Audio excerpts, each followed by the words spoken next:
সৰ্বজনীয়া সৰ্বমন্দিৰ হৈ জনজাতি ভাওনাখনি আৰু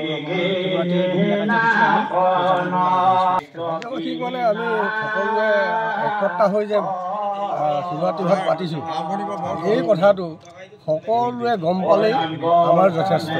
সকলোৱে গম পাব লাগে, সকলো ফালে প্ৰচাৰ হ'ব লাগে, তেতিয়াই আমাৰ যথেষ্ট বুলি। আমাৰ ইয়াত দুটা পঞ্চায়ত ভাগ হৈ আছে, গতিকে আমাৰ উত্তৰ ধেমাজি যিমানখিনি গাঁও পঞ্চায়তৰ আণ্ডাৰত যিমানখিনি মানুহ আছে ইয়াত পাহাৰলৈকে, গতিকে সকলোৰে আমাৰ এই মন্দিৰ ভাগৰ প্ৰতি সকলোৰে নেতৃত্ব আছে, সকলোৰে অৰিহণা আছে।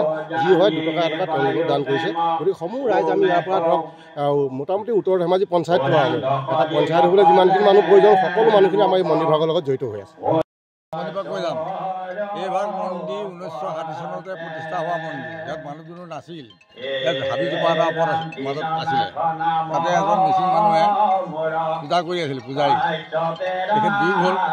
বিয়োগ হোৱাত এতিয়া আমি নতুনকৈ এজনী পূজাৰী নিযুক্তি দিলোঁ। দি পেলাই আমি এখন কমিটি এটা মানে 17খন গাঁৱৰ মানুহ জড়িত আছে, 2টা পঞ্চায়ত জড়িত আছে। এই তাৰমানে আমি ভাবিছোঁ যে কি আমাৰ নামঘৰবিলাকত ভেদাভেদৰ সৃষ্টি কিছুমান হয়, কিন্তু যত জীৱ তত শিৱ। সেয়েহে শিৱ মন্দিৰ জাতি অস্তিত্বতা বা কিবা কিবি একো নাথাকে, তাৰমানে চব একেকাৰ।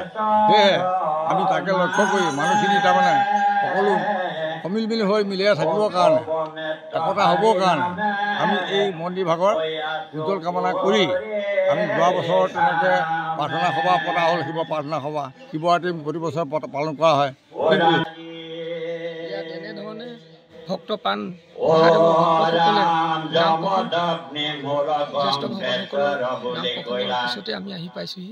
ইয়াৰ পিছত আমাৰ যুৱ প্ৰজন্ম উদযাপন আৰু যুৱ প্ৰজন্মৰ ইয়াত সাজু আছে। তেনেধৰণে আমি আজি আপোনালোকৰ আগে আগে আহি পাইছোঁ। এতিয়া যোৱাকালি বৰ এটা সুন্দৰ পৰিৱেশে অনুষ্ঠানটো পাৰ হৈ গৈছে বুলি উদযাপন সমিতিয়ে জনাইছে। গতিকে বিভিন্ন জাতি জনগোষ্ঠী এই এলেকাটো শান্তিপুৰ ৰাইজ এটা সময়ত একেবাৰে পিছপৰা অঞ্চল আৰু বৰ্ডাৰ এলেকাৰ অঞ্চল, নোমেন লাইনৰ কাষতে থকা আজি বিভিন্ন নেপালী সম্প্ৰদায়, মিচিং সম্প্ৰদায় আৰু সকলোকে একত্ৰিত কৰা এই মন্দিৰভাগে এই শান্তিপুৰ ৰাইজক এই মহাদেৱৰ এই শিৱৰাত্ৰিৰ এটা আনন্দৰ উৎসৱ শান্তি বিৰাজ কৰিব। তাৰপৰা এনেকৈ শিৱৰাত্ৰিত ৰাইজে মিচিং, দেউৰী বা অসমীয়া বা নেপালী আহি শিৱৰাত্ৰিটো পালন কৰে আৰু